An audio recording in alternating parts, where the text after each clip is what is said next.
మీరు నిర్మలా సీతారామన్ ఎక్కడైనా అంటే యూరోప్ మనతోటి ఎఫ్టీఏ చేసుకున్నారు. సో ఆ రకంగా మనతో టైఅప్ చేసుకుంటే వాళ్ళకి ఎక్కువ వెసులుబాటు అంటే ఎక్కువ సౌకర్యం ఉంటుందేమో.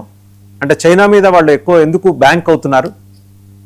అంటే యూరోపియన్ యూనియన్, భారతదేశము, ఆసియాన్ కంట్రీస్ ఇవన్నీ కలిసి కెనడా ఎంత తీసుకోగలవో చైనా ఒకటి అంతకంటే ఎక్కువ తీసుకోగలరు. Very true. చైనా ఉన్న కెపాసిటీని ఎవరు ఇగ్నోర్ చేయలేదు. ఈరోజు యూరోప్ కూడా ఎందుకు అక్కడ పదే పైకి వెళ్తున్నారు వాళ్ళందరూ, ఎందుకంటే ఇదే పరిస్థితి. ఈ రోజు చైనా ఎంత పెద్ద కన్స్యూమర్ అంటే అమెరికా విత్డ్రా అవుతూ అమెరికా క్షీణిస్తున్న కొద్దీ ఈ రోజు చైనానే అందరికీ కూడా ఒక ఆపన్న హస్తం ఇస్తుంది.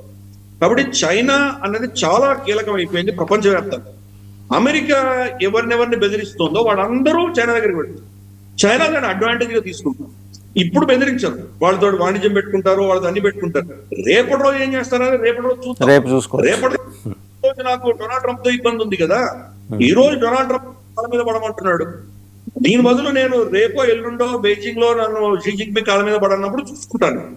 అంతవరకు ముందర నేను వీడిని హ్యాండిల్ చేయాలి కదా, డొనాల్డ్ ట్రంప్ ని హ్యాండిల్ చేయాలి కదా. ఇది మనం ఇమ్మీడియట్ పరిస్థితి. అన్ని దేశాలకు కూడాను డొనాల్డ్ ట్రంప్ నుంచి డీ రిస్క్ చేసుకోవడం అన్నది చాలా కీలకం అందరికి.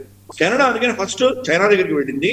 చైనా తర్వాత మన భారతదేశంతో కూడా మార్క్ కార్నీ ఇక్కడికి వచ్చారు. ఇప్పుడు నిర్మలా సీతారామన్ అక్కడికి వెళ్ళారు.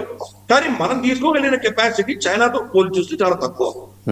ఎనీవే చేసుకుంటారు, ఈ 4-5 అంశాలు చేసుకుంటున్నారు. కానీ వాళ్ళకి కూడా ప్రాబ్లం ఎక్కడ ఉందంటే కనుక వాళ్ళ పైప్ లైన్స్ కానీ వాళ్ళ సప్లై చైన్స్ కానీ అన్ని అమెరికా నుంచి వెళ్ళడం ఇవే ఉన్నాయి. ఇప్పుడు సముద్రాలకు వేసుకోవాలి, అట్లాంటిక్ ఓషన్ కానీ లేదా మనకు పెసిఫిక్ ఓషన్ కానీ పైప్ లైన్స్ ఇవన్నీ వేసుకోవాలి. సప్లై చేస్తే అక్కడి నుంచి పోర్ట్లలో షిప్లో వాళ్ళు దేశాలకు పంపించుకోవచ్చు. అందుకని చైనా ఇన్వెస్ట్మెంట్స్ పెడుతోంది కెనడాలో. డొనాల్డ్ ట్రంప్ ఏమంటున్నాడంటే నువ్వు చైనాకు ఒత్తాసు పలికి చైనా దాసోహం అంటున్నావు కాబట్టి నేను యాక్సెప్ట్ చేయను అది అంటు. చైనా వచ్చి ఇక్కడ ఇన్ఫ్లుయెన్స్ చైనాకి దాసోహం అయ్యేలా చేసింది ఎవరు? ఈయనే కదా. ఈయన సవ్యంగా ఉంటే ఆయనే ఉంటే వేరే వాళ్ళ అవసరం పడదు కదా. అంటే దాంట్లో కూడా మనం అర్థం చేసుకోవాల్సిన విషయం ఏంటంటే కెనడా అమెరికా ఇద్దరు కలిసి నార్త్ అమెరికన్ స్పేస్ ని వాళ్ళు జాయింట్ గా దాన్ని సెక్యూర్ చేస్తారు. ఎందుకంటే కెనడా చాలా పెద్ద దేశం, ప్రపంచంలోనికి 3వ పెద్ద దేశం, 4వ పెద్ద దేశం, చాలా పెద్ద దేశం. దాంట్లో ఆల్మోస్ట్ 75-80% ఎవరు మనుషులు ఉండరు, మొత్తం మంచుతో నిండి ఉంటుంది. కానీ అక్కడ రష్యా కానీ చైనా కానీ ఎవరైనా వచ్చి అక్కడ ఆ స్పేస్ ని ఆక్యుపై చేస్తే ఇబ్బంది ఉంటుంది. కాబట్టి వీళ్ళ రెడార్ స్ట్రక్చర్స్ కానీ వీళ్ళ ఏవాక్సల్ కానీ ఇద్దరు జాయింట్ గా చేస్తుంటారు. కాబట్టి అమెరికాకి ఏమీ ఇబ్బంది లేదు. కెనడా మోరర్లెస్ అమెరికన్ స్టేట్ గానే ప్రవర్తిస్తోంది, బిహేవ్ చేస్తోంది. అయినా కానీ కూడా తన అహంకారం, వ్యక్తిగతమైన అహంకారం చూపించుకోవడానికి డొనాల్డ్ ట్రంప్ ఈ సిచ్యువేషన్లు వేస్తున్నాడు. దాంతో ఈరోజు కెనడాలో ఒక విధమైనటువంటి జాతీయవాదం కుప్పెనలా వస్తుంది. వాళ్ళందరూ కూడాను అమెరికాని వ్యతిరేకిస్తున్నారు. అమెరికా నుంచి వచ్చినటువంటి లిక్కర్ బాటిల్స్, అమెరికా కెనడా పెద్ద మార్కెట్ వాళ్ళకి అమెరికన్ లిక్కర్ బాటిల్స్. ఆ లిక్కర్ బాటిల్స్ అందరూ కూడా రీటైలర్స్ వాళ్ళ షాపుల నుంచి అమెరికన్ బాటిల్స్ వాళ్ళే తీసేశారు. ఈరోజు ఇంపోర్ట్ చేయట్లేదు, బ్యాన్ లేదు, కెనడా ఏం బ్యాన్ చేయలేదు, కానీ వీళ్ళు ఇంపోర్ట్ చేయడం మానేశారు. అంటే మేము అమెరికన్ ప్రొడక్ట్స్ ని బహిష్కరిస్తున్నాము.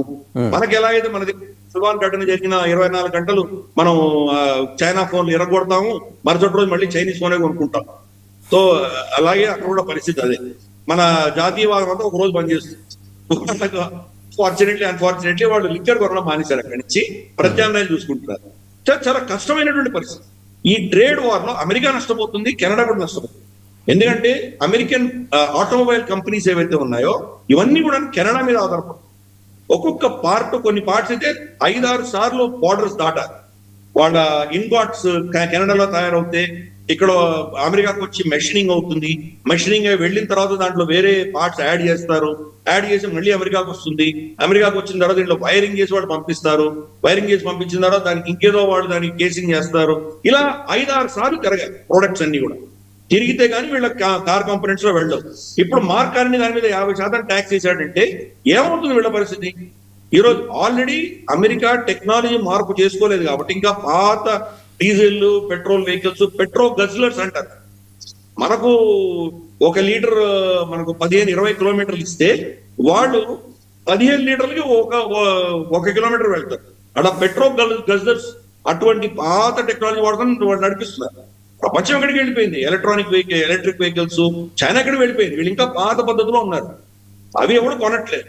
పైపెచ్చు దాని ప్రైసులు పెరిగాయంటే ఇంకెవడు ఉంటాడు. సో ఈ యొక్క డొనాల్డ్ ట్రంప్ యొక్క మూర్ఖత్వం వల్ల ఈ రోజు ఈ పరిస్థితి తీసుకొచ్చారు. కానీ మార్కాన్ని కూడా దాన్ని చాలా అగ్రెసివ్ గా తీసుకెళ్ళాడు. చూద్దాం ఈ ట్రేడ్ వార్ ఎవరు గెలుస్తారన్న. థ్యాంక్ యూ మామిడిగిరి గారు, thank you very much. So America Canada trade war ఎలాంటి విపరిణామాలకి దారి తీస్తుంది, ప్రపంచవ్యాప్తంగా ఎలాంటి ఇంపాక్ట్ చూపించబోతుంది అనేది మామిడిగిరి గారు సమగ్రంగా విశ్లేషణ చేశారు. అండ్ రెండోది, ఇంకా కన్వెన్షనల్ ట్రేడ్లోనే మిగిలిపోయిన అమెరికా కెనడాతోటి గోక్కుంటే వచ్చే ఇబ్బందులు ఏంటనేది కూడా విశ్లేషించారు. అండ్ కెనడా కనుక చైనాతోటి, ఏషియన్ కంట్రీస్ తోటి, యూరోప్ తోటి కనుక ట్రేడ్ లింక్స్ ఎస్టాబ్లిష్ చేసుకుంటే భారీగా నష్టపోయేది నార్థన్ పార్ట్ అమెరికా. అది మరి ట్రంప్కి తెలిసి చేస్తున్నాడా, తెలియక చేస్తున్నాడా, రెండిటితో పాటు మూర్ఖత్వంతో, అజ్ఞానంతో చేస్తున్నాడా, లేకపోతే విర్రెత్తి చేస్తున్నాడా? ఎందుకంటే నవంబర్లో ఆయన భవితవ్యం ఏదో తేలబోతుంది కాబట్టి ఈ లోపలే తనకున్న అవకాశాలన్నింటినీ ఎక్స్ప్లోర్ చేసుకుందామని వెళ్ళి మరి తనంతట తానుగా వెళ్ళి ప్రమాదంలో ఇరుక్కుంటున్నాడు.